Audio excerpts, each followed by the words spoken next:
என் பாவத்தை அவர் ஏற்றுக்கொண்டார். இப்ப சிலுவையை பார்த்து என் மனசாட்சி கிட்ட சொல்றேன், பேமெண்ட் தானே கேட்ட, அவர் கட்டி முடிச்சிட்டாரு. நான் இனி கெட்டதை எதிர்பார்த்து வாழ மாட்டேன், நல்லதை எதிர்பார்த்து வாழ்றேன். என் மனசாட்சிக்கு சமாதானம். இயேசு கிறிஸ்துவின் பலி, உங்களுக்காக பாவத்தை சுமந்து கொண்ட இயேசு கிறிஸ்துவானவர் வெளியே வந்துட்டாருன்னா என்ன அர்த்தம்? எனக்காக உள்ள போனவர் வெளியே வந்துட்டாருன்னா அப்ப என் குற்றம் நீக்கப்பட்டது, நான் நீதிமானாக்கப்பட்டிருக்கிறேன். I am righteous by the blood of Jesus. Hallelujah. உயிர்த்தெழுந்த அன்னைக்கு இயேசு கிறிஸ்துவானவர் அவருடைய சீஷர்களை சந்திக்கிறார். அவருடைய சீஷர்களை சந்திக்கும் பொழுது அவர் சொன்ன ஒரு வாழ்த்துதலை தான் இன்னைக்கு நம்ம செய்தியா நம்ம பார்க்க போறோம். ஏற்கனவே இங்கே என்டர் ஆகும்போதே நீங்க பார்த்துருப்பீங்க. இயேசு கிறிஸ்து சீஷர்களை பார்த்து சொல்ற அந்த வார்த்தையை நம்ம படிக்கலாம் வாங்க எல்லாருமே. யோவான் 20ஆம் அதிகாரம் 19ஆம் வசனத்திலிருந்து 26 வசனத்து வரைக்கும் நம்ம படிக்க போறோம். 7 verses.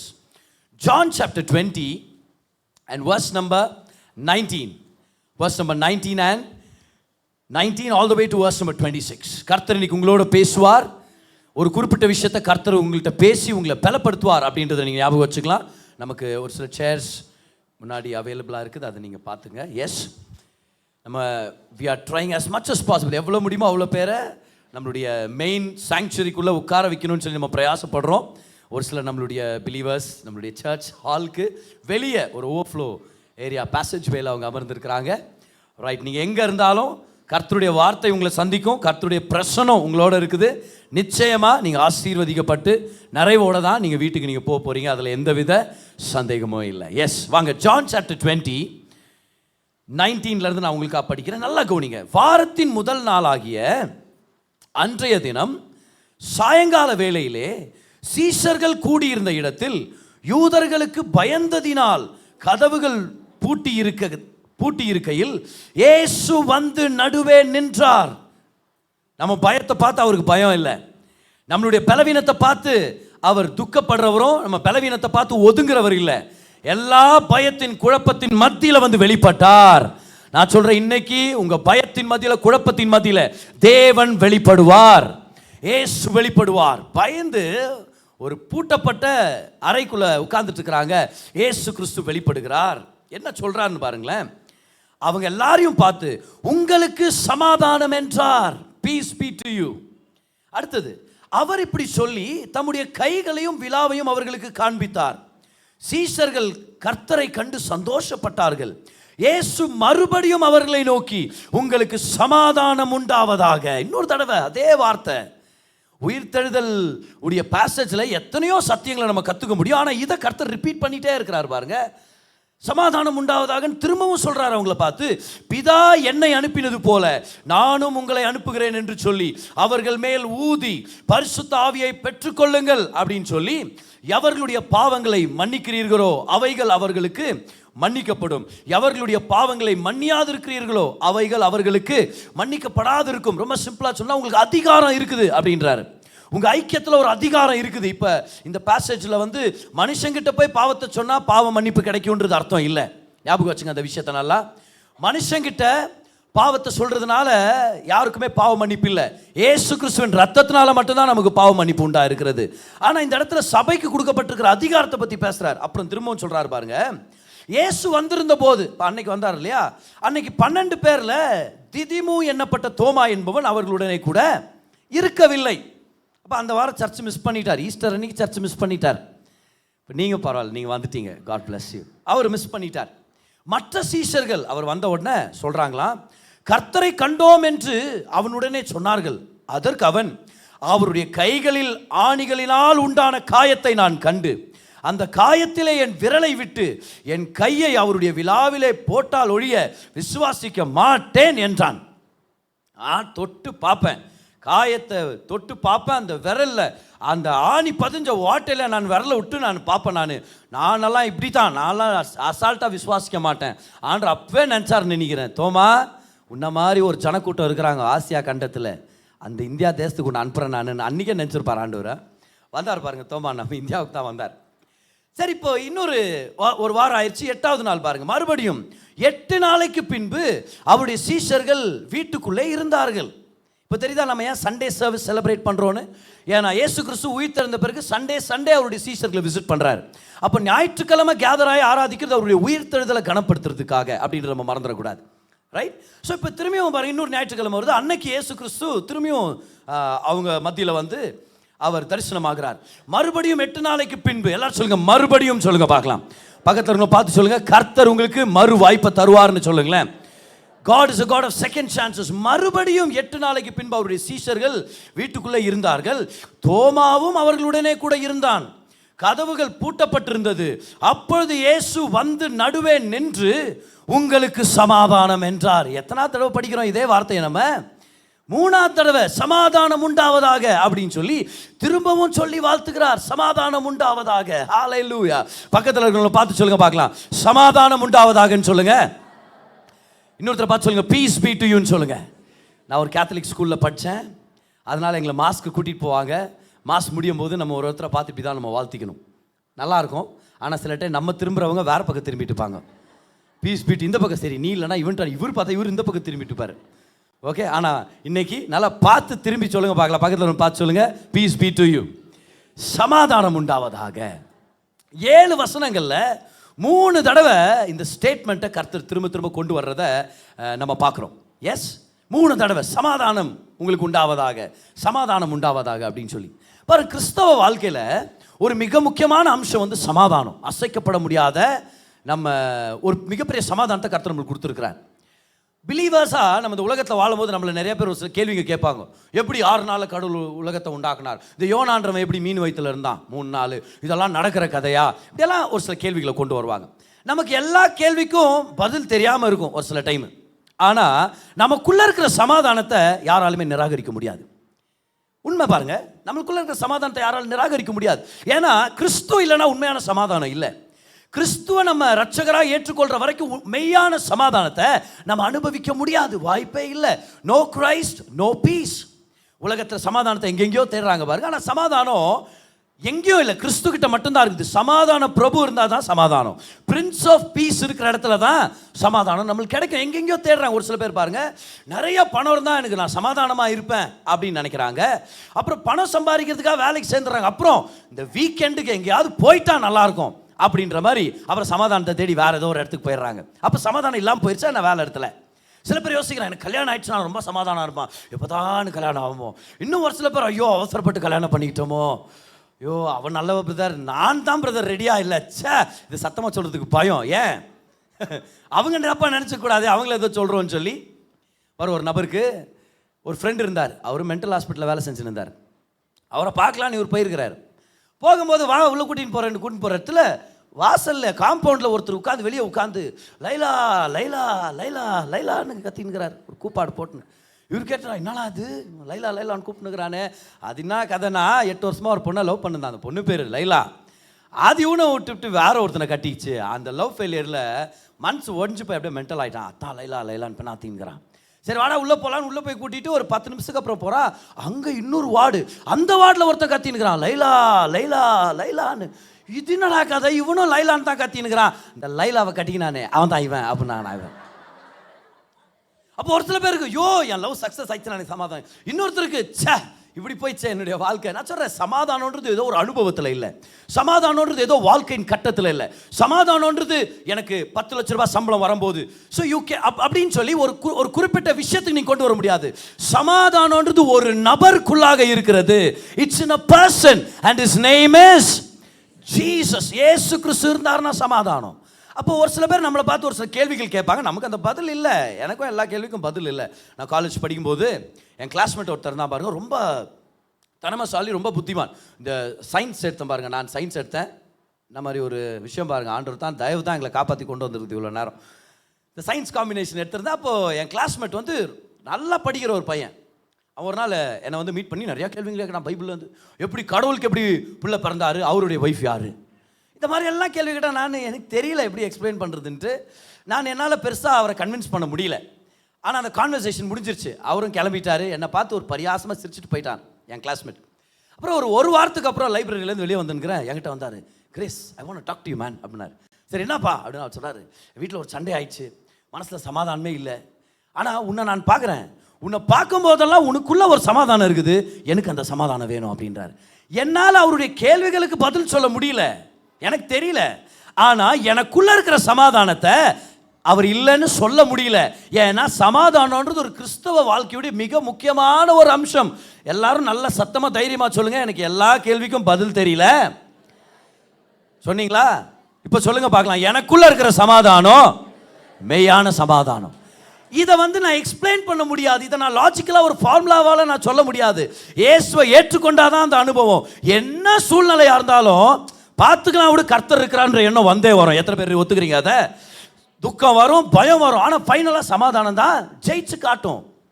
அப்போஸ்தலர் பவுல் சொல்றாரு 2 கொரிந்தியர் 13 அதோடைய 11 வசனத்தில் சொல்றாரு, சமாதானத்தில் வாழுங்கள் அப்படின்றார். லிவ் இன் பீஸ் அப்படின்றார். ஏன்னா கிறிஸ்தவ வாழ்க்கை என்று சமாதானத்தில் வாழப்படுகிற ஒரு வாழ்க்கை. கொலோசியர் 3:15 அப்போஸ்தலர் பவுல் எழுதுறாரு, சமாதானம் உங்களை வழி நடத்தும் அப்படின்னு சொல்றாரு. Peace will lead you. Yes, the peace of God will lead you in your life.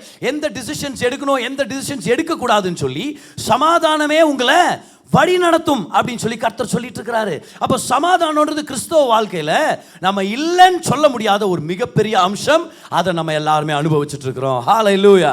அதனால தான் இயேசு கிறிஸ்து அங்க சொல்றாரு, சமாதானம் உண்டாவதாக, பீஸ் பீ டு யூ அப்படின்னு சொல்லி அங்க இருக்கிற அவருடைய சீஷர்களை வாழ்த்துகிறார். எப்படி இவர் சமாதானத்தை பத்தி பேச முடியும்? உயிர்த்தெழுதலுக்கும் சமாதானத்துக்கும் என்ன சம்பந்தம் அப்படின்னு சொல்லி வேதத்தில் நம்ம பார்க்கலாம். வாங்க, ரோமர் 4:25.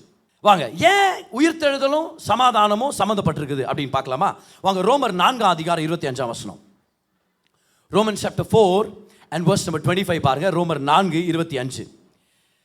அவர் நம்முடைய பாவங்களுக்காக ஒப்பு கொடுக்கப்பட்டும் நாம் நீதிமான்கள் ஆக்கப்படுவதற்காக எழுப்பப்பட்டும் இருக்கிறார். பாருங்க, இந்த வசனத்துல பாவங்களுக்காக ஒப்பு கொடுக்கப்பட்டார், ஆனா நீதிமான் ஆகும்படி எழுப்பப்பட்டார்னு இருக்குது. ஒரிஜினல் கிரீக்ல அப்படி இல்லை. ஒரிஜினல் கிரீக்ல டியா அப்படின்ற ஒரு வார்த்தை வரும். அப்படின்னா என்ன அர்த்தம் தெரியுமா? பாவங்கள் உங்களுக்குள்ள இருந்ததுனால அவர் சிலுவைக்கு போனார். நீதிமான் நீங்க ஆக்கப்பட்டதுனால தான் அவர் உயிர்த்தெழுந்தார். அப்போ நான் நீதிமான் ஆக்கப்பட்டது அவருடைய உயிர்த்தெழுதல்னால இல்ல, நீதிமான் ஆக்கப்பட்டதுனால தான் அவர் உயிர்த்தெழுந்தார். எல்லாரும் சொல்லுங்க, அவர் உயிர்த்தெழுந்தது என் நீதியின் ரசீது. நம்ம ஒரு இடத்துல போய் பணத்தை கட்டுறோம், நம்ம கட்டிட்டோன்றது என்ன அத்தாட்சி, என்ன ப்ரூஃப்? அந்த ரசீது, அந்த ரிசிப்ட். ஒரு விசுவாசி நீதிமான் அப்படின்றதுக்கான ரிசிப்ட் என்னது? ஏசு கிறிஸ்துவின் உயிர்த்தெழுதல். எல்லாரும் பாருங்க, ஆன்சர் பண்ணுங்க. ஏசு கிறிஸ்து உங்க பாவத்துக்காக மரித்தாரா? எஸ், உங்க பாவத்துக்காக மரித்தவர் உயிர்த்தெழுந்தாரா? அப்ப நீங்க நீதிமான். ஹல்லேலூயா. இயேசு கிறிஸ்து உயிர்த்தெழுந்தது தான் நான் நீதிமான் ஆக்கப்பட்டதுக்கான ரசீது. எஸ், எப்படி தெரியும் நீங்க நீதிமான்? இயேசு உயிர்த்தெழுந்துட்டாரா? ஆமா, அப்ப நான் நீதிமான் ஆக்கப்பட்டேன். ஏன்னா நான் நீதிமான் ஆக்கப்படலன்னா அவர் வெளியவே வந்திருக்க முடியாது. என் குற்றம் அது முடிவடையலைன்னா அவர் வெளியே வந்திருக்க முடியாது. அந்த குற்றத்து நிமித்தம் இன்னும் அங்கதான் இருந்திருப்பாரு. ஆனா என் குற்றத்தை பிதாவானவர் மன்னிச்சது நிமித்தம், என் குற்றத்தை அவர் கிளியர் பண்ணது நிமித்தம் நான் நீதிமானாக்கப்பட்டிருக்கிறேன். அதனால இனி நரகமோ இனி பாதாளமோ மரணமோ அவரை பிடிச்சு வைக்க முடியல. அவர் வெளியே வந்துட்டார். காரணம் என்னது? என்னுடைய ஜனங்களுடைய பாவங்கள் மன்னிக்கப்பட்டது, அவங்க நீதிமான்கள் ஆயிட்டாங்க. ஆமென். The resurrection is the receipt of righteousness for the believer. உங்களுக்கு ஒரு எக்ஸாம்பிளோட சொல்றேன் நான். நீங்க ஒரு ஊருக்கு போறீங்க, ஒரு புது ஊருக்கு போறீங்க. அங்க ஒரு சிநேகிதனை நீங்க பாக்குறீங்க, ரொம்ப நேசிக்கிறீங்க அவரை. அதனால அவரை பார்க்கறதுக்காக போறீங்க. அந்த ஊர்ல இருக்கிற ஒரு சில சட்டத்திட்டங்கள்லாம் உங்களுக்கு தெரியல. போற நீங்க இடைஞ்சல்ல கொஞ்சம் அப்படி இப்படின்னு முட்டி மோதி நீங்க போயிடுறீங்க. அங்க யாரோ ஒருத்தருங்க காலை மிதிச்சிட்டாரு, தெரியாம பலாருன்னு அரைஞ்சிட்டீங்க. அவரை பார்த்தா அவர் தான் அந்த ஊர் தலைவர். இது என்ன கதையாச்சுன்னு உடனே பட்டு டக்கு டக்கு உங்களை அரெஸ்ட் பண்ணி உங்களை நீங்க ஜெயிலுக்கு போய் ஆகணும், 3 நாள் சிறை தண்டனை, கடுங்காவல் அப்படின்ட்டு கொண்டு வந்துட்டாங்கன்னு வச்சுங்க. இதெல்லாம் ஒரு எக்ஸாம்பிள் தான். உங்க ஃப்ரெண்டு ஓடி வர்றார், ஐயோ அவர் தெரியாம பண்ணிட்டார் சார், இவருக்கு தெரியல சார், நம்ம ஊர் தலைவர் இவருக்கு தெரியுமா, கொஞ்சம் கோவப்பட்டான், அப்படி பண்ணிடக்கூடாது. ஆனா நம்ம ஊர்ல ஒரு சட்டம் இருக்குதே, the law of substitution. அவருக்கு பதிலாக நான் ஜெயிலில் இருக்கிறேன், ஏன்னா அவர் இந்த ஊருக்கு புதுசு, நான் அவரை நேசிக்கிறேன். சார் அந்த சட்டம் அதை அனுமதிக்குதுன்னு வச்சுங்களேன். உங்களுக்கு பதில் அவர் 3 நாள் ஜெயிலில் இருக்கிறார். நல்லா கவனிங்க இந்த சீனை. தப்பு பண்ணது யாரு? நீங்க. உங்களுக்காக இன்னொருத்தர் ஜெயிலுக்கு போயிட்டார். எத்தனை நாள்? 3 நாள். இப்போ உங்க பாவத்தின் தண்டனை அவர் ஏற்றுக்கொண்டார். ஆனா நீங்க அவர் வீட்டில் இருக்கிறீங்க. இந்த 3 நாள் அவர் வீட்டில் இருக்கிறீங்க. உங்களுக்கு தைரியமா இருக்குமா அந்த 3 நாள்? எப்ப நீங்க உங்களுடைய தண்டனை முடிந்ததாக உங்களுக்கு எப்ப தெரிய வரும்? எப்ப தைரியமா வெளியே வருவீங்க? அவர் உங்களுக்காக உள்ள போயிட்டாரு, ஆனாலும் பாருங்க வெளியே வந்து ஐயோ போலீஸ்கார் மாதிரி இருக்கிற, ஐயோ உள்ள பார்த்தா இல்ல போலீஸ்கார் இல்ல, பஸ் கண்டக்டர். அவரை பார்த்து நான் போயிட்டேன், ஐயோ. ஏன்னா அந்த 3 நாள் பாருங்க நிம்மதி இல்லாம இருக்கும். என் தண்டனை என்னவோ அவர் ஏத்துக்கிட்டாரு, ஆனா என்னுடைய பாவம் நீக்கப்பட்டது இன்னும் நான் பார்க்கல, என் குற்றம் நீக்கப்பட்டது இன்னும் நான் என்னால் சொல்ல முடியல. எப்போ நமக்கு தைரியம் வரும் வெளியே வர்றதுக்கு? எனக்காக உள்ள போனவர், எனக்காக தண்டனை அனுபவிச்சவர் உள்ள இருக்கிற வரைக்கும் எனக்கு நிம்மதியும் ஒரு நிலையான சமாதானம் இருக்காது. எப்போ என் நண்பன், எப்போ உங்களுக்காக உள்ள போன நண்பன் விடுதலையா வெளியே சுற்றி திரிகிறாரோ அவரை பார்த்து சொல்வீங்க என் பாவம் போயிடுச்சு. எப்படி தெரியும்? அதை பாரு, அவர் விடுதலையா இருக்கிறார்ல, அப்போ righteousness is mine. எல்லாரும் சொல்லுங்க, உங்களுக்காக பாவத்தை சுமந்து கொண்ட இயேசு கிறிஸ்துவானவர் வெளியே வந்துட்டார்னா என்ன அர்த்தம்? எனக்காக உள்ள போனவர் வெளியே வந்துட்டார்னா அப்ப என் குற்றம் நீக்கப்பட்டது, நான் நீதிமானாக்கப்பட்டிருக்கிறேன். I am righteous by the blood of Jesus. Hallelujah. பக்கத்துல ஒன்று பார்த்து சொல்லுங்க, நீங்க நீதிமான்னு சொல்லுங்க பார்க்கலாம். அப்போ இந்த நீதிமானா இருந்தா என்ன நடக்குது தெரியுமா? இப்போ நீதிமானா இருக்கிறவங்களுக்கு என்ன நடக்குது? இப்போ இன்னொரு வருஷத்தை உங்களுக்கு நான் ப்ரூஃப் காமிக்கிறேன். வாங்க எல்லாருமே 1 கொரிந்தியர் 15:17. உயிர்த்தெழுதல் நான் நீதிமான் ஆக்கப்பட்டதுக்கான ரசீதா இருக்கிறது. அந்த உயிர்த்தெழுதல் நிமித்தம் என்ன நடக்குது பாருங்க. 1 கொரிந்தியர் 15:17. கிறிஸ்து எழுந்திராவிட்டால் உங்கள் விசுவாசம் வீணா இருக்கும், நீங்கள் இன்னும் உங்கள் பாவங்களில் இருப்பீர்கள். கிறிஸ்து எழுந்திராவிட்டால் உங்க விசுவாசம் வீணா இருக்கும். அவர் கேட்கிறார், கிறிஸ்து உயிரோட எழும்பலனா அப்புறம் நீங்க என்ன விசுவாசிச்சு என்ன? அப்பேற்பட்ட கடவுளை நீங்க ஏன் விசுவாசிக்கிறீங்க? அவர் கடவுளா? செத்து போய் அப்படியே சாவுலே இருந்துட்டாருன்னா அவர்னா கடவுளா அவரு?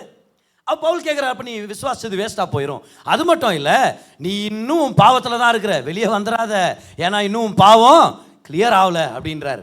ஆனா கிறிஸ்து உயிர் தெழுந்துட்டார். இப்ப இந்த வசனத்தை எப்படி படிக்கணும் நம்ம? கிறிஸ்து எழுந்ததினாலே. ஆமென். கம் ஆன், படிங்க பார்க்கலாம். கிறிஸ்து உயிர் தெழுந்ததினாலே. எல்லாரும் உங்க உள்ளத்து மேல கை வைங்க, எல்லாரும் தட்டி சொல்லுங்க பார்க்கலாம். என் விசுவாசம் வீணாகவில்லை. சொல்லுங்க, என் ஃபெய்த் வேஸ்ட் இல்ல. நான் நம்பின தேவன் என்னை கைவிட மாட்டார். கைவெட்டி சொல்லுங்க பார்க்கலாம். நான் தேவனுக்காக வாழ்றது, நான் சர்ச்சுக்கு வந்தது, நான் ஞானஸ்நானம் எடுத்தது வீணா போகல. ஏன்னா இயேசு உயிர் தெழுந்துட்டார். என் நம்பிக்கைக்கு தக்க பலனை அவர் தருவார். Because Christ is risen, your faith is not in vain. அது மட்டும் இல்ல, கிறிஸ்து எழுந்திருக்கிறபடினால் என் விசுவாசம் வீணா போல, நீங்கள் இன்னும் உங்கள் பாவங்களில் இருப்பீர்கள். அவர் உயிர் தெழாவிட்டால். ஆனா உயிர் தெழுந்ததுனால நான் இனி என் பாவத்துல இல்ல, நான் அவருடைய நீதியில இருக்கிறேன். I am no longer in my sins in Jesus name. Hallelujah. Amen. பாத்தீங்களா? உயிர்த்தெழுதல் நீதியின் ரசீதா இருக்கிறது. நீதி வந்துருச்சுன்னா இப்ப வேற என்ன வரும்? இப்ப பாருங்க எல்லாரும், ஏசாயா 32:17. நீதியின் கிரியை சமாதானம். கவனிச்சீங்களா? நீதியின் கிரியை சமாதானமும் நீதியின் பலன் என்றும் உள்ள அமெரிக்கையும் சுகமாம். அப்படின்னா என்னது இது? இயேசு கிறிஸ்துவின் உயிர்த்தெழுதல் நிமித்தம் நான் என்ன தெரிஞ்சுக்கிட்டேன்? நான் நீதிமான் ஆக்கப்பட்டேன்னு தெரிஞ்சுக்கிட்டேன். ஆனா நீதிமான் ஆக்கப்பட்ட உடனே என்ன வருதான் கூடவே? சமாதானம். ஓகே, எல்லாரும் சொல்லுங்க, ரெசரெக்ஷன், ரைச்சஸ்னஸ், பீஸ். உயிர்த்தெழுதல், நீதி, சமாதானம். இப்போ புரியுது ஏன் இயேசு கிறிஸ்து வந்து சமாதானம்னு சொன்னார்னு. ஏன்னா உயிர்த்தெழுதல் வந்த உடனேயே நம்ம எல்லாரும் நீதிமான் ஆக்கப்பட்டோன்றது சொல்றாரு. ஒரு மனுஷன் நீதிமான் ஆக்கப்பட்டா சமாதானம் அவனுக்கு உண்டாகிறது. ஏன்னா நீதியின் கிரியை சமாதானம். சங்கீதம் 85:10 பாருங்க. Psalm 85 and verse number 10. கிருபையும் சத்தியமும் ஒன்றை ஒன்று சந்திக்கும் அப்படின்றார். Grace and truth will meet. Meet ஆயிருச்சே, அது ஒரு நபருடைய பேரு. யோவான் 1:17. நியாயப்பிரமாணம் மோசேயின் மூலமாய் கொடுக்கப்பட்டது, கிருபையும் சத்தியமும் இயேசு மூலமாய் உண்டானது. அந்த கிருபையும் சத்தியம்ன்றது இயேசு கிறிஸ்து. பாருங்க, கிருபையும் சத்தியமும் ஒன்றை ஒன்று சந்திக்கும், நீதியும் சமாதானமும் ஒன்றை ஒன்று முத்தம் செய்யும். எல்லாம் சொல்லுங்க, நீதியும் சமாதானமும். ஸோ இது ட்வின்ஸ் மாதிரி. நீதி இருக்கிற இடத்துலலாம் சமாதானம் உண்டாகும். இன்னொரு வசனத்துக்கு வரலாம். எல்லாம் வாங்க, ரோமன்ஸ் 14 and verse number 17. ரோமர் 14:17 பாருங்க. தேவனுடைய ராஜ்யம் புசிப்பும் குடிப்பும் அல்ல. நீங்க நிறைய பேர் பாருங்க, கிறிஸ்தவ பிரசங்கம் அப்படின்னு எடுத்துட்டு எதை சாப்பிடணும் எதை சாப்பிடக்கூடாதுன்னு ரொம்ப டீட்டெயிலாக டீச் பண்ணிட்டு போயிட்டு இருப்பாங்க. ஆனால் புதிய ஏற்பாட்டில் அப்போஸ்தலர் பவுல் சொல்றார், எதை கொடுத்தாலும் ஸ்தோத்திரம் சொல்லி சாப்பிடு, அது பரிசுத்தமாயிருச்சு அப்படின்றார். ஆனால் இன்னைக்கு நிறைய பேர் இப்படி கொண்டு வந்தார், கிறிஸ்தவனா என்ன, இதை சாப்பிடணும் இதை சாப்பிடக்கூடாது.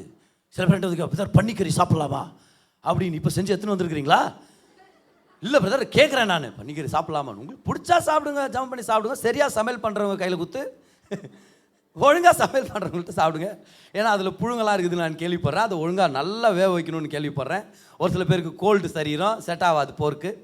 செட் ஆகலைன்னா சாப்பிடாதீங்க. இல்லை பதர் பண்ணிக்கிறியா சாப்பிடக்கூடாதுன்னாங்கன்னா அதுக்குள்ளே பிசாசானவன் லேகியோன் அதுக்குள்ளே தான் போனான். லேகியோன் பன்றிங்களுக்குள்ளே போனான். அந்த பன்றிகள் இங்கே சுற்றின்னு இருக்குதா கறிக்கடைக்கு முன்னாடி? அந்த பன்றிங்க அங்கே வந்து தற்கொலை பண்ணிட்டு செத்து போச்சா இல்லையா? இப்போ அதுக்காக சாப்பிடக்கூடாதுன்னெல்லாம் இல்லை பாருங்கள், பயாலஜிக்கலாக ரீசன்ஸ் இருக்குது. அதனால தான் கர்த்தர் அதை வேண்டான்றாரு. அதை புரிஞ்சுக்கிட்டு அதை ஒத்துக்கிறவங்க அதை நீங்கள் ஃபாலோ பண்ணிங்கன்னா நல்லாயிருக்கும். அது டைஜஸ்டிவ் சிஸ்டமுக்கு அவ்வளோ ஒன்றும் ஆரோக்கியமானதோ அவ்வளோ ஒன்றும் ஒரு நன்மையானது அப்படின்னு கர்த்தர் நினைக்கல. அதனால நான் என்ன சொல்கிறேன், கர்த்தர் அதை வேணான்னாருனா வேணாம், ஏன்னா என் நல்லதுக்காக தான் அப்படி சொல்லியிருப்பார். ஆனால் ஒரு சில பேர் அதை சாப்பிட்டு அதை ருசித்து அதை நல்லா என்ஜாய் பண்ணுறாங்க, ஆரோக்கியமாகவும் இருக்கிறாங்க. கர்த்தருக்கு நன்றி.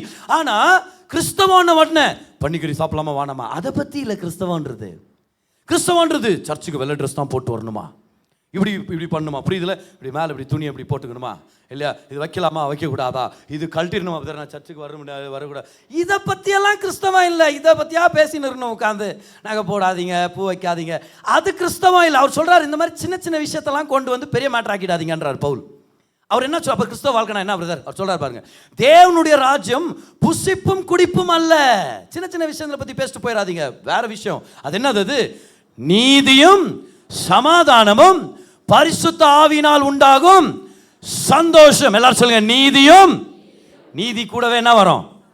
சமாதானமும் பரிசுத்த ஆவியினால் உண்டாகும் சந்தோஷம். எல்லாரும் சொல்லுங்க, நீதியும் சமாதானமும். இயேசு உயிர் தெழுந்தாருன்னு உடனே எனக்கு தெரிஞ்சிருச்சு, நான் நீதிமான் ஆக்கப்பட்டேன். நான் நீதிமான் ஆக்கப்பட்டேன்னு இயேசு எனக்கு என்ன பார்த்து என்ன சொல்றாரு? சமாதானம் உண்டாவதாக. ஏன்னா நான் நீதிமான்னா, நீ நீதிமான்னா சமாதானம் உனக்கு சொந்தமானது. எல்லாரும் உள்ளத்து மேல கை வைங்க. எல்லாரும் சொல்லுங்க, தேவ சமாதானம் என்னுடையது, ஏன்னா நான் நீதிமான் ஆக்கப்பட்டிருக்கிறேன்.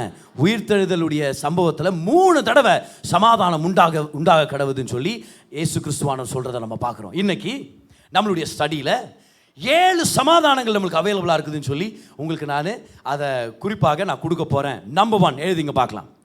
உயிர்த்தெழுதல் நிமித்தம் சமாதானம் உண்டாவதாகன்னு சொன்னார் இல்லையா? 7 விதமான சமாதானம், 7 டைமென்ஷனல் பீஸ் நமக்கு அவைலபிளாக இருக்குது. முதல் சமாதானம் என்னன்னா, தேவனுக்கு முன்பதாக தைரியமாக நிற்கும்படி நமக்கு ஒரு சமாதானம் கொடுக்கப்பட்டிருக்கிறது. Peace to stand before God with boldness. தைரியமாய் தேவனுடைய முன்னிலையில் நிற்கும் சமாதானம்.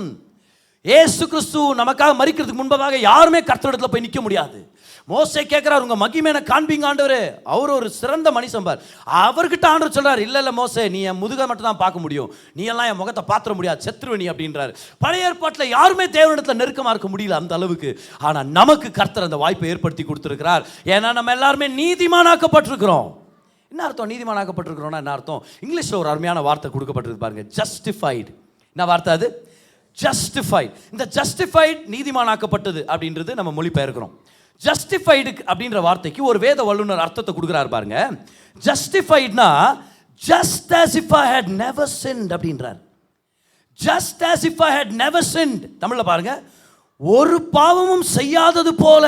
அடடட, பாவம் மன்னிக்கப்பட்டது வேற. பாவம் மன்னிப்புன்னா என்ன அர்த்தம்? நீ பாவம் பண்ணுன மன்னிக்கப்பட்டன்னு அர்த்தம். ஆனா நீதினா என்ன அர்த்தம்? பாவமே பண்ணாதது போல நான் உன்னை சேர்த்துக்கிறேன் அப்படின்றார். பாருங்க, நீங்களும் நானும் கடவுளுடைய சமூகத்தில் வந்து நிற்கும் போது கர்த்தர் நம்மளை எப்படி பார்க்குறாரு தெரியுமா? என்னென்ன பண்ணிட்டு வந்து நிற்கிறான் பாருங்க. அப்படி பார்க்குறதுல ஆண்டவர் நம்ம ஜெபிக்கும் போது, ஆண்டவர் இப்படி ஆக்கும் அப்படி ஆக்கும், ஆண்டவர் நம்மளை பார்த்து இப்படி சொல்கிறது இல்லை, என்னென்ன சொல்கிறான் பாருங்க அப்படின்னு ஆண்டவர் சொல்கிறது இல்லை. ஆண்டவர் எப்படி பார்க்குறாருன்னா நம்மளை பார்த்து இயேசு கிறிஸ்துவை பார்க்கறது போல பார்க்குறார். ஒரு பாவமும் செய்யாத இயேசு கிறிஸ்துவை எப்படி பிதாவானவர் நேசிக்கிறாரோ அதே வண்ணமாக நீதிமானாக்கப்பட்ட ஒவ்வொரு விசுவாசியையும் அவர் நேசிக்கிறார். எல்லாரும் சொல்லுங்க பார்க்கலாம், பாவமே பண்ணாதவனை போல கர்த்தர் என்னை ஏற்றுக்கொள்கிறார். அதுதான் நீதியுடைய உண்மை. just as if you had never sinned. ரெண்டாவது சமாதானம் உங்க மனசாட்சிக்கு. எஸ், உங்கள் மனசாட்சிக்கு.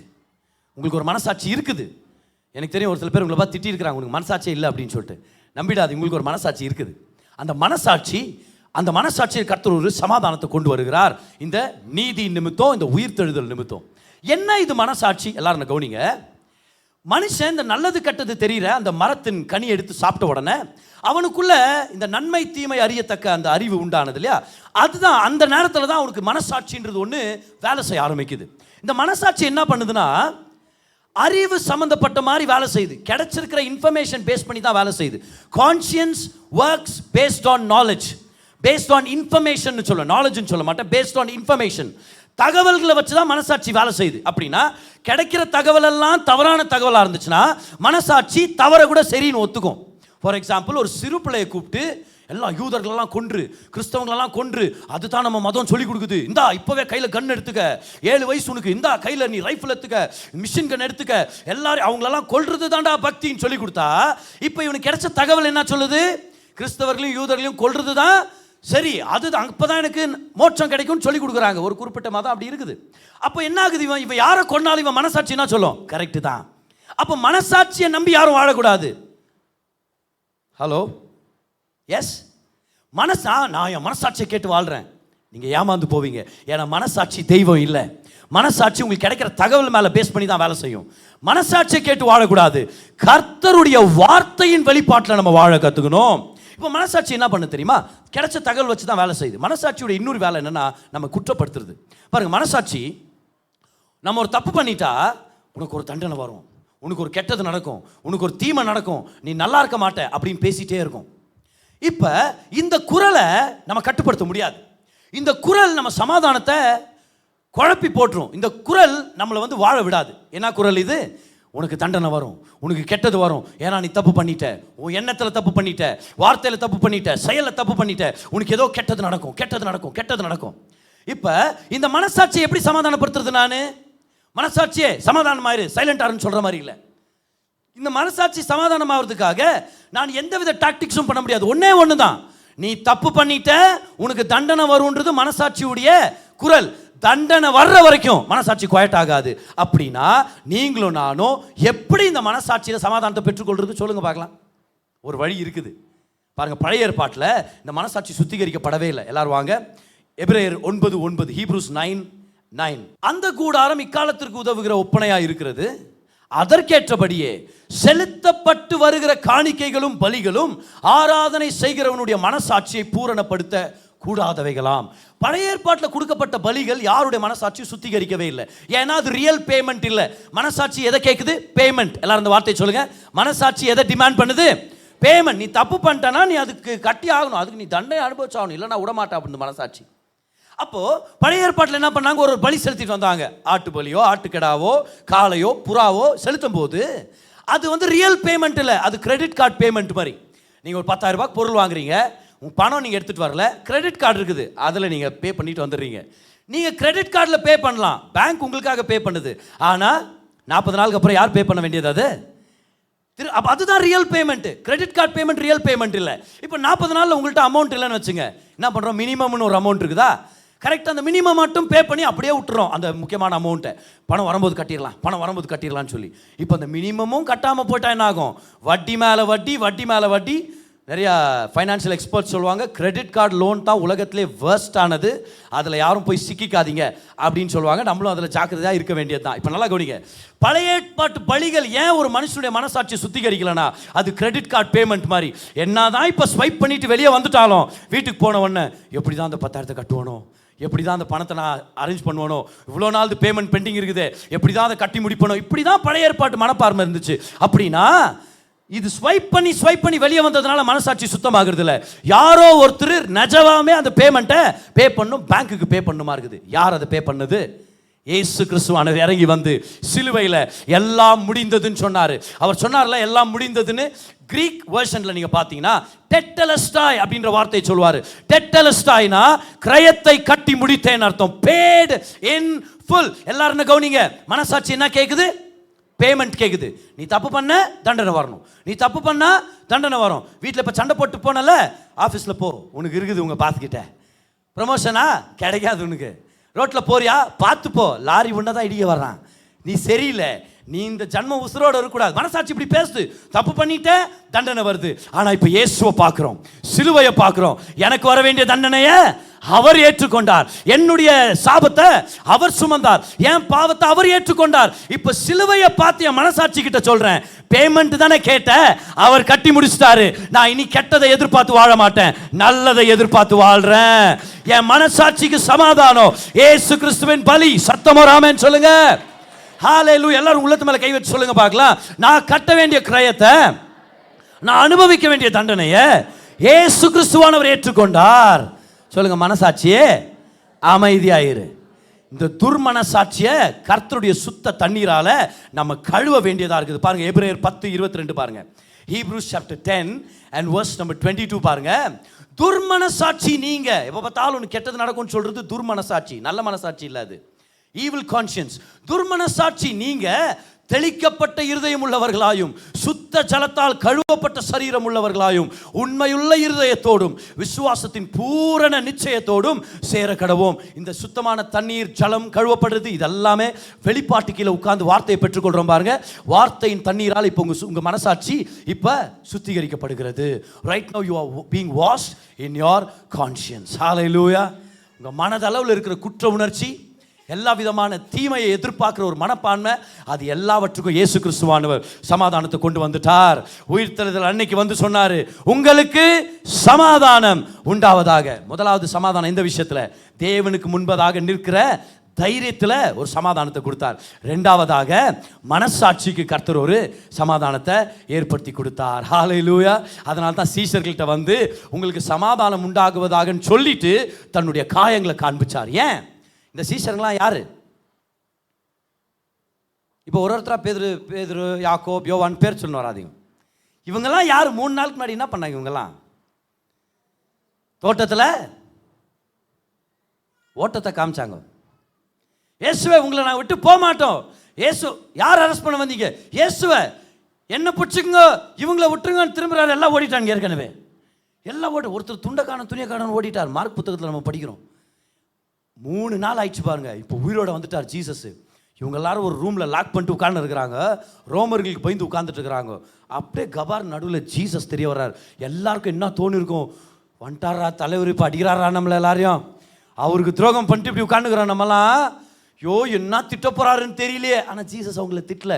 அவங்கள பார்த்து சமாதானம் உண்டாவதாகன்னு சொன்னார். நான் யோசிச்சு பார்க்குறேன் பாருங்க.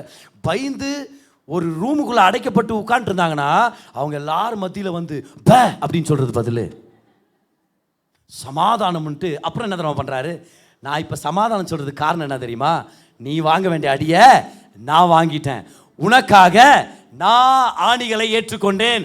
உன்னுடைய கையின் தவறுகளுக்காக நான் அனுபவிச்சிட்டேன். உன் வாழ்க்கையில் இருக்கிற அத்தனை தவறுகளுக்காக நான் கிரயத்தை கட்டிட்டேன். அதனால சங்கடப்படாத, பயப்படாத. என்ன பார்த்துட்டு சமாதானம் உண்டாவதாக. உங்களை திட்ட வரல, அடிக்க வரல, உங்களுக்காக நான் தண்டனையை ஏற்றுக்கொண்டேன். ஹல்லேலூயா.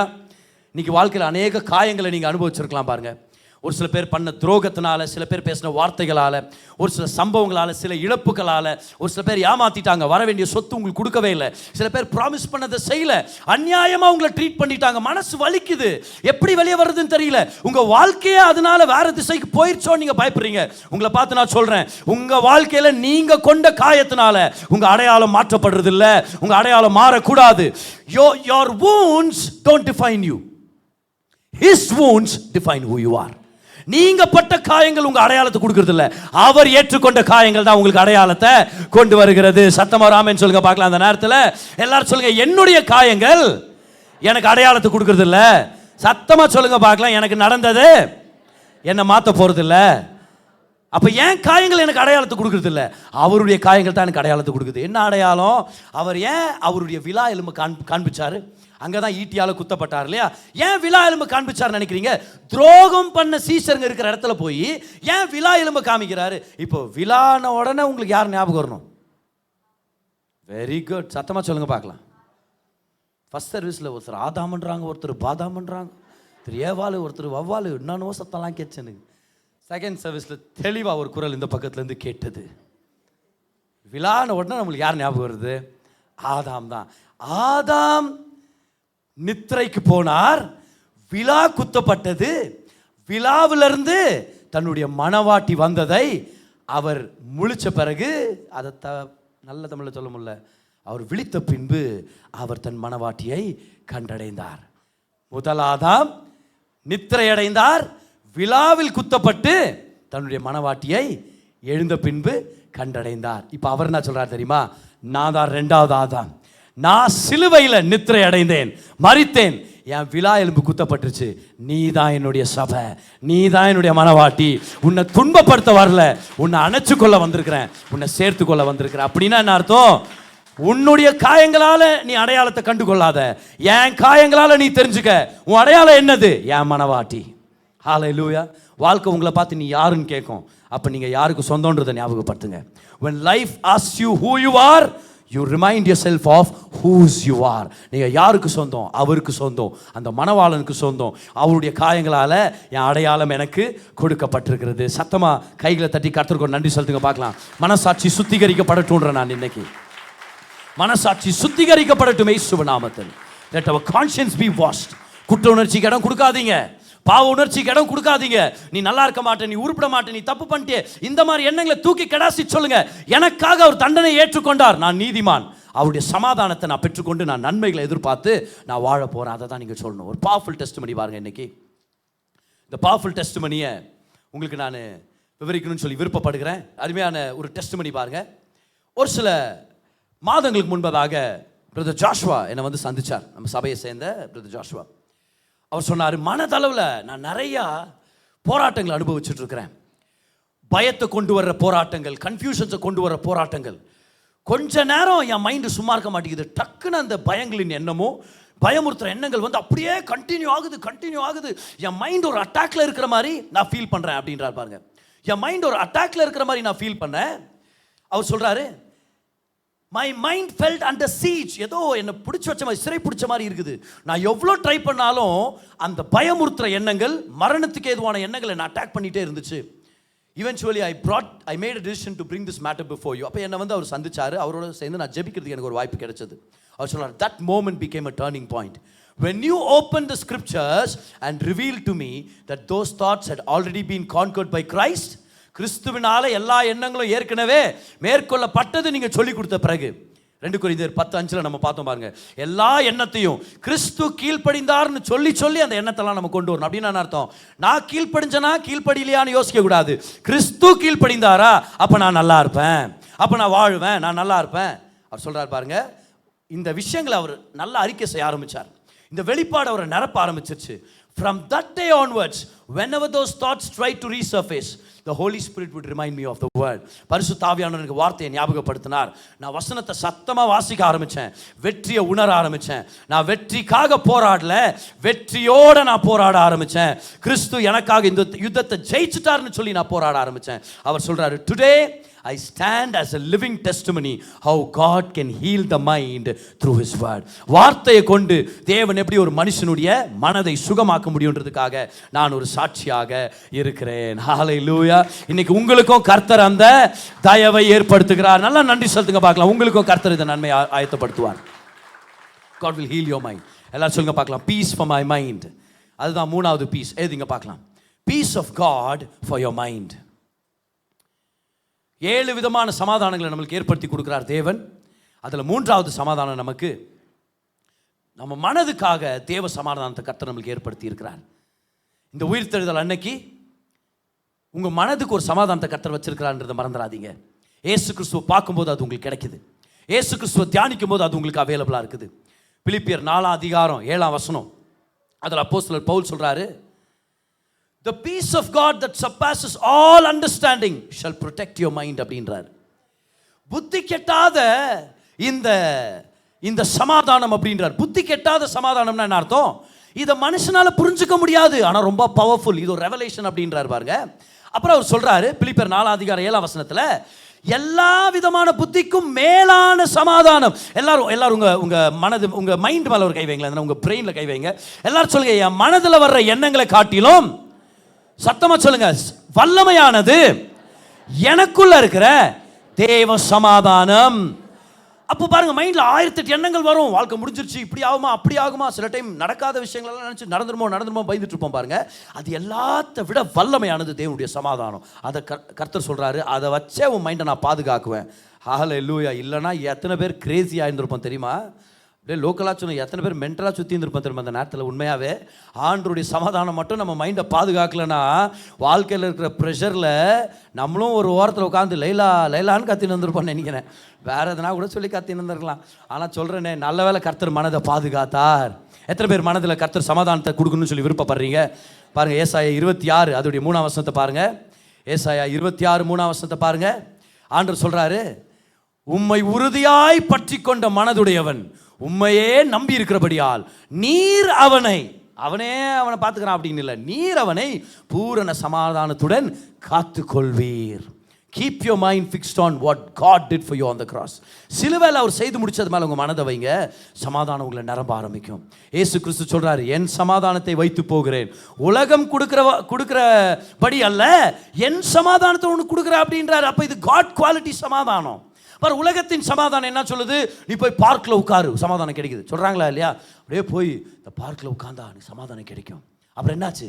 போய் உட்காந்தேன், கொசு கடிச்சிச்சு. 6 மணிக்கு மேலே பார்க்கில் உட்கார முடியுதா இல்லையா? முடியறதில்ல. நீங்கள் நேசிக்கிற யாராவது ஒருத்தர் பக்கத்தில் இருந்தால் உட்காரலாம், எவ்வளோ நேரம் இருந்தாலும் உட்காரலாம். உங்கள் மனைவியோடு உங்கள் கணவரோட சொல்லுங்கிறேன் நான், இயேசுவின் நாமத்தில். Thank you Jesus. பார்க்கில் சமாதானம், அங்கே கொசு கடியிலேருந்து இவர் வெளியே ஓடி வராரு. சே, இங்கே போய் சமாதானத்துக்கு வந்தமே. அப்புறம் எங்கே போனேன்? இமயமலைக்கு போய் உட்காரலான்னுங்கிற சமாதானத்துக்கு. அப்புறம் இல்லை, பனி குளிரத்துச்சு, சளி பிடிச்சி வந்துட்டேன் நான், பனி கரடி வர தோர்த்திட்டு வருது என்னன்றார் அவர்.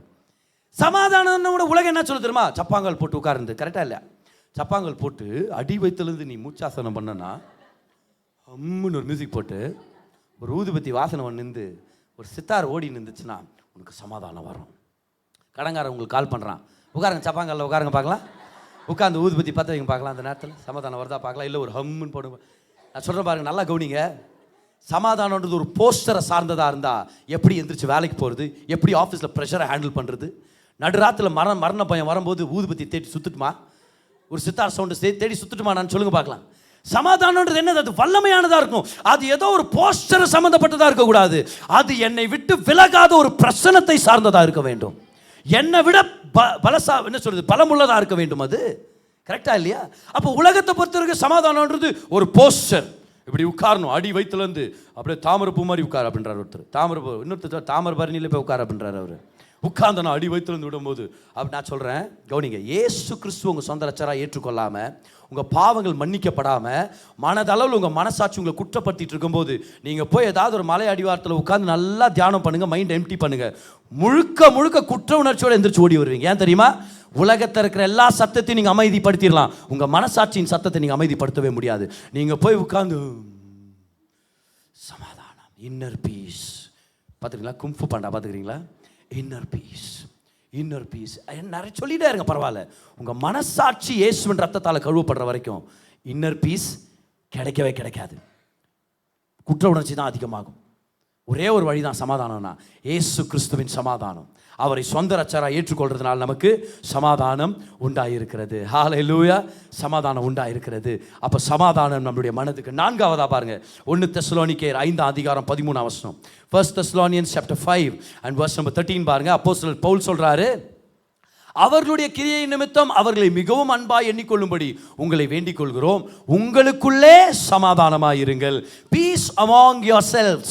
தேவனுடைய உயிர்த்தெழுதல் நிமித்தம், இயேசு கிறிஸ்துவின் உயிர்த்தெழுதல் நிமித்தம், there is peace for your relationships. உங்கள் உறவுகளுக்காக கர்த்தர் ஒரு சமாதானத்தை ஏற்படுத்தி இருக்கிறார். குடும்ப உறவுகள், கணவன் மனைவிக்குள்ள இருக்கிற சமாதானம், அண்ணன் தம்பி தங்கச்சி அக்கா இவங்க மத்தியில் இருக்கிற ஒரு சமாதானம், உங்களுடைய குடும்ப மக்கள், உங்கள் உறவுகள் மத்தியில் கர்த்தர் ஒரு சமாதானத்தை வைத்திருக்கிறார். இன்னைக்கு பிரதர், என் குடும்பத்தில் ஒரு சில சங்கடங்கள் இருக்குது, ஒரு சில சூழ்நிலைகள் இருக்குது, எனக்கு சமாதானம் கிடைச்சா நல்லா இருக்குன்னு சொல்கிறீங்களா? இந்த சமாதானம் உங்களுக்கு அவைலபிளாக இருக்குது. ஏசு கிறிஸ்துவின் நிமித்தம் சமாதானம் உங்களுடையது. எல்லாரும் கைவேற்றி சொல்லுங்க பார்க்கலாம். என் உறவுகளில் சொல்லுங்க, தேவ சமாதானம் எனக்கு அவைலபிளாக இருக்குது. ஆமென், ஹல்லேலூயா. The peace of God is available in your relationships, in your relationship. Number 5, where else is the peace of God available? வேற எங்க சமாதானம் அவைலபிளா இருக்குது? கவனிங்க. இயேசு கிறிஸ்து அவங்க கிட்ட வந்து அவருடைய காயங்களை காண்பிச்சார். அவருடைய காயங்கள்ன உடனே நமக்கு ஒரு சத்தியம் ஞாபகம் வரும், அவருடைய தழும்புகளால் நாம் சுகமானோம், குணமானோம். அப்ப அவருடைய காயங்களால, அவருடைய தழும்புகளால நமக்கு உடல் ஆரோக்கியம் உண்டாயிருக்கிறது. எழுதிங்க பார்க்கலாம். என் உடலுக்காக சமாதானம். Peace for my physical body. என்னுடைய உடல் ரீதியான ஒரு சமாதானம். Peace for my physical body. அவருடைய தழும்புகளால் நம்ம சுகமாக இருக்கிறோம். பர் வியாதின்றது ஒரு சிவில் வார் மாதிரி. வெளியிருந்து வந்த ஏதோ ஒரு பிரச்சனை நம்ம சரீரத்தை அட்டாக் பண்ணணும்னு வந்திருக்குது, டிஸ்ட்ராய் பண்ணணும்னு வந்திருக்குது. நம்ம சரீரத்தில் இருக்கிற தற்காப்பு சக்தி, இம்யூனிட்டி, அதுக்கு எகெயின்ஸ்டாக ஃபைட் பண்ணுது. இம்யூனிட்டி ஜெயிச்சிருச்சுன்னா வியாதி வந்த சிம்டமோட காணாம போயிருது. ஆனா இம்யூனிட்டி தோத்து அந்த கிருமி ஜெயிச்சிருச்சுன்னா சிம்டம் இன்னும் அதிகமாகுது. வியாதியில நம்ம படுத்த படிக்க ஆயிரம் அதில் அவதிப்பட ஆரம்பிக்கிறோம். ஸோ வியாதின்றது ஒரு யுத்தம், நம்ம சரீரத்தில் நடக்கிற ஒரு யுத்தம். அப்போ இந்த சரீரத்தில் நடக்கிற யுத்தத்தில் நம்மளுடைய சோல்ஜருங்களுக்கு வல்லமை கிடைச்சா நம்ம ஜெயிச்சிருவோம், வியாதியை நம்மளுக்கு வராது. அப்பேற்பட்ட சமாதானத்தை கொண்டு வரது தான் தேவனுடைய சமாதானம்.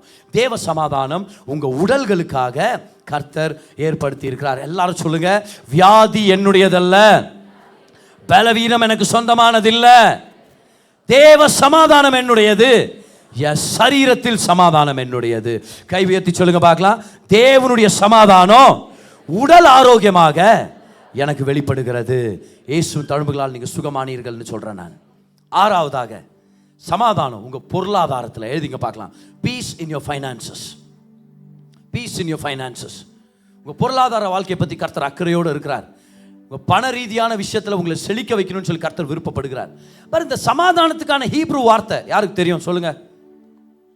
ஷாலோம். Very good. சமாதானத்துக்கான கிரீக் வார்த்தை யாருக்கு தெரியும்? சோசோன்றது ரட்சிப்புக்கான வார்த்தை. But good guess. Okay, close. கிரீக்ல இருக்கிற புதிய ஏற்பாட்டில் பயன்படுத்தப்படுகிற சமாதானத்துக்கான வார்த்தை ஐரீன். அது கூட பெண்களுக்கு அப்படிதான் பேர் வைப்பாங்க. ஷாலோமும் பெண்களுக்கு தான் பேர் வைக்கிறாங்க. எல்லா அழகான பேருங்களை பொண்ணுங்களுக்கே வச்சு விட்டுருது. கரெக்டா இல்லையா? அன்னைக்கு ஒரு அம்மா சொல்றாங்க, 2 பசங்களுக்கு ஜெபம் பண்ணுங்க, ஜெபம் பண்ணுங்க. ஒரே சண்டை போடுறாங்க. என்ன அவங்க பேர் என்னது? பைபிள்ல தான் பாஸ்டர் வச்சுக்கிறாங்க. சரி, என்ன பேர்? ஒருத்தன் பேர் கோலியாத்து, இன்னொருத்தன் பேர் நெபுகத் நேசர்னு வச்சுக்கிறாங்க. நேசர்னு வச்சுக்கிறனால வைக்கலாமா நீங்க? சொல்லு பார்க்கலாம்.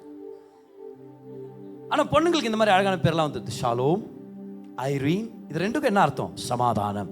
இந்த சமாதானம்ன்ற வார்த்தையுடைய விலாவரியான அர்த்தத்தை பாருங்களேன். See, it carries so many beautiful meanings. இந்த ஷாலோம் என்ற வார்த்தை, ஐரீன் என்ற வார்த்தைக்கான அர்த்தத்தை பாருங்க. salvation, protection, bodily health, deliverance, financial welfare, mental peace. ரட்சிப்பு, பாதுகாப்பு, உடல் ஆரோக்கியம், விடுதலை, பொருளாதார செழிப்பு மற்றும் மன நிம்மதி. மன நிம்மதி. நம்ம சமாதானம்னா வெறும் நிம்மதின்னு தான் நினச்சுன்னுக்கிறோம். பார்த்தா இது எல்லாத்தையும் உள்ள அடங்குனது தான் தேவனுடைய சமாதானம். அதில் ஒன்று பாருங்க, பொருளாதார செழிப்பு. இயேசு கிறிஸ்துவின் உயிர்த்தெழுதல் நிமித்தம் உங்களுக்கு சமாதானம் உண்டாவதாக, உங்கள் பொருளாதாரத்தில் ஒரு சமாதானம் உண்டாவதாக. ஆமென், ஹல்லேலூயா. 7ஆவதாக இன்னொரு அருமையான சமாதானம் நம்மளுக்கு ரெடியாக இருக்குது. இந்த சமாதானம் எது தெரியுமா? Peace in your corporate relationships. Corporate ரிலேஷன்ஷிப்ஸ்னா அதை தமிழ்ல எப்படி சொல்றோம் பாருங்க. உங்கள் சமூக உறவுகளில் சமாதானம். தேவன் சாலமோனுக்கு சமாதானத்தை கொடுத்து ஆசீர்வதிச்சார். சாலமோனுடைய நாட்கள் முழுவதும் வேற தேசத்துல இருந்து அவனுக்கு யுத்தம் செய்ய வரவே இல்லை. அப்படின்னா என்ன அர்த்தம்? நம்ம குடும்பத்துல மட்டும்தான் சமாதானம் இல்லை, நம்ம குடும்பத்துக்கும் வேற குடும்பங்கள் மத்தியிலும் கர்த்தர் சமாதானத்தை ஏற்படுத்துவார். நம்மளுடைய ஆபீஸ்ல நமக்கு சமாதானத்தை ஏற்படுத்துவார். சில பேர் இங்க இருக்கிறீங்க, பிரதர் என் பிசினஸ்ல ஒரு ரைவல் ஒருத்தர் இருக்கிறான் பிரதர், அவன் என்ன ரொம்ப தொலை கொடுக்குறான் பிரதர், என்ன போட்டி போட்டு என்ன டிஸ்ட்ராய் பண்ணணும்னு இறங்கி இருக்கிறான். நீதிமொழிகள் 16ஆம் அதிகாரம் அதோடைய 7ஆம் வசனத்தை நம்ம படிக்கிறோம். கர்த்தருக்கு ஒரு மனுஷனுடைய வழிகள் பிரியமா இருந்துச்சுன்னா அவனுடைய சத்துருக்களுக்கும் அவனோட சமாதானம் ஆகும்படி செய்வார். எல்லாரும் சொல்லுங்க பார்க்கலாம். சமூக உறவுகள்ல எனக்கு சமாதானம் கிடைத்திருக்கிறது. Yes, in your corporate relationships உங்களுக்கு சமாதானம். இன்னைக்கு உயிர்த்தெழுதல்னாலே சமாதானம் அப்படின்னு சொல்லி ஒரு விஷயத்தை நம்ம பார்த்துட்டு இருக்கிறோம். அதனால இந்த 2026 ரெசரெக்ஷன் சண்டே சர்வீஸ்ல ஜான் 20:26 உங்களுக்கு நான் திரும்பியும் படிக்கிறேன். மறுபடியும் இயேசு வந்து நடுவே நின்று உங்களுக்கு சமாதானம் என்றார். நான் உங்களை பார்த்து சொல்றேன், peace be to you. Church, peace be to you. Believer, peace be to you. Child of God, peace be to you. தேவ பிள்ளையே, சமாதானம் உண்டாவதாக. தேவன் முன்னாடி நிற்கிற அந்த தைரியத்துல சமாதானம். அடுத்ததாக உங்க மனசாட்சியில சமாதானம். மூன்றாவதாக உங்களுடைய மனதுக்கான சமாதானம். நான்காவதாக உங்க உறவுகளில் சமாதானம். ஐந்தாவதாக உங்க உடல் ஆரோக்கியத்துக்கான சமாதானம். ஆறாவதாக பொருளாதார செழிப்புக்கான சமாதானம்.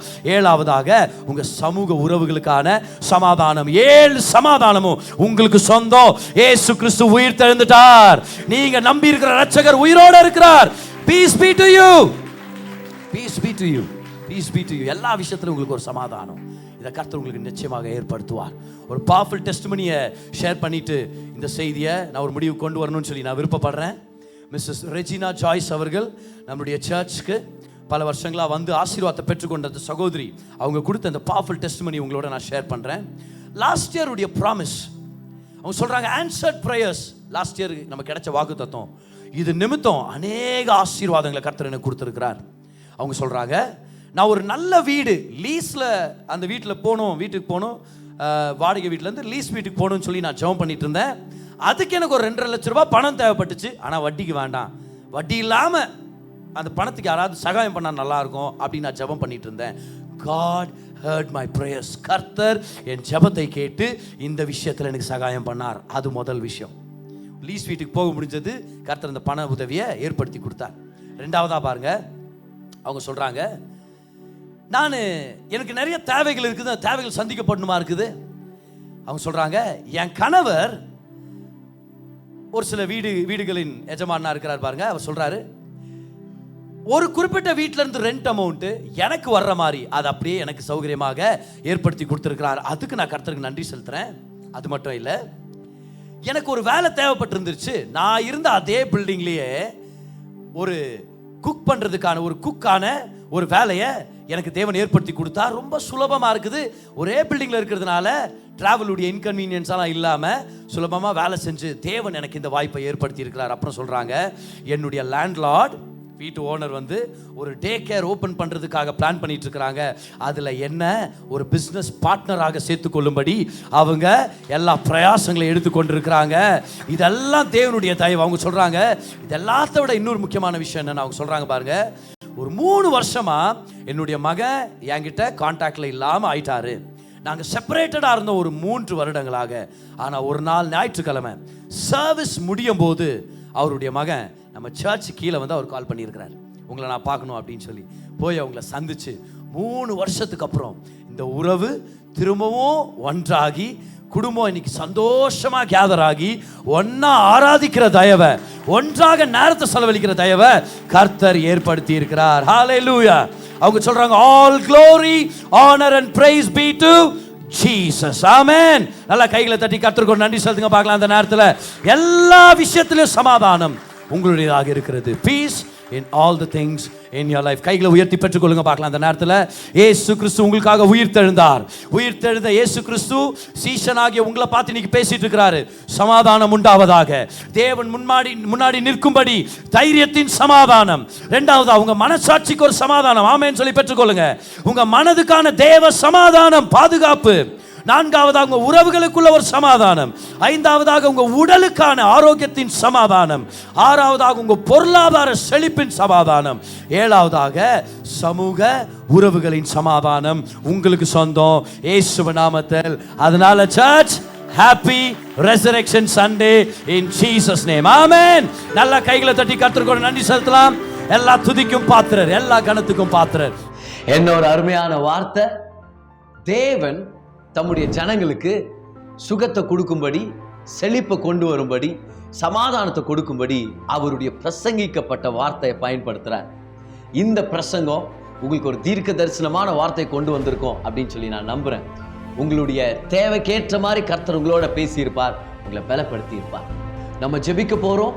அதுக்கு முன்னாடி இந்த விஷயங்களை ஞாபகம் வச்சுங்க. தேவன் நல்லவர், அவர் உங்க மேல கிருபையா இருக்கிறார். நீங்க நல்லா இருக்கணும்னு சொல்லி அவர் விருப்பப்படுறார். உங்க வாழ்க்கையில நடக்கிற சகல காரியங்களையும் நன்மைக்கு ஏதுவாக அவர் திருப்பிட்டு இருக்கிறார். வாங்க ஜெபிக்கலாம். பிதாவே, உங்க தயவுக்காக நன்றி செலுத்துறோம். இந்த செய்தியை கேட்ட உங்க பிள்ளையை நீங்க தொடுங்க, ஆசீர்வதிங்க, நன்மையால நிரப்புங்க, பலத்தால நிரப்புங்க. அவங்களுக்கு என்ன தேவை இருக்குதுன்னு உங்களுக்கு தெரியும் ஆண்டவரே. மகிமையின் ஐஸ்வர்யத்தின்படி அந்த தேவைகளை சந்திங்க. உங்க குடும்பங்களை ஆசீர்வதிங்க, வழி நடத்துங்க, தொழில் ஆசீர்வதிங்க. ஒரு நன்மையிலும் குறைபடாதபடிக்கு நிறைவான ஆசீர்வாதங்களால் நிரப்புங்க. இன்னும் பல நன்மையான காரியங்களை செய்வீங்கன்னு எதிர்பார்க்கிறோம். பலப்படுத்துங்க. இயேசுவின் நாமத்தில் ஜெபிக்கிறோம் பிதாவே. ஆமென், ஆமென்.